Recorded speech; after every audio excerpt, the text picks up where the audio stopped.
आज महाराष्ट्रातील तमाम मराठी माणसाला फक्त महाराष्ट्र नव्हे तर भारत देश आणि जगभरातल्या सर्व मराठी माणसांना अभिमानाचा दिवस हा काल होता आणि तो आज आम्ही साजरा केला।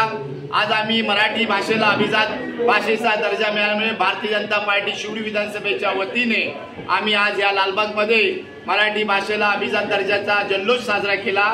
आज आम्हाला खूप अभिमानाने अशी आमची छाती भरून आली आहे की संपूर्ण जगभरामध्ये आज या मराठी भाषेला मान्यता प्राप्त होत आली आहे। आज याच्यासाठी आमच्या देशाचे पंतप्रधान माननीय नरेंद्रभाईजी मोदीजी आणि त्यांच्या केंद्रीय मंत्रिमंडळाने कालच मराठी भाषेला अभिजात दर्जा दिला।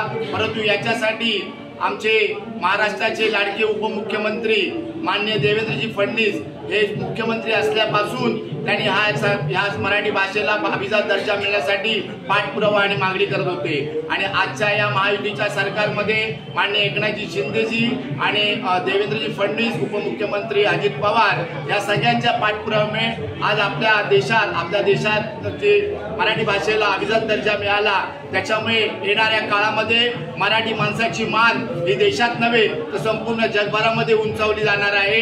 आज आपल्या मराठी भाषेसाठी अनेक कोट्यावधीचा फंड मिळून त्या मराठी भाषेला अजून प्रगतीपथावर नेण्यासाठी आपल्याला मदत होणार आहे। मी पुन्हा एकदा माननीय पंतप्रधान नरेंद्रभाई मोदीजी, माननीय मुख्यमंत्री एकनाथजी शिंदे साहेब आणि उपमुख्यमंत्री आमचे लाडके देवेंद्रजी फडणवीस आणि अजित पवार साहेब या सर्वांचं अभिनंदन करतो।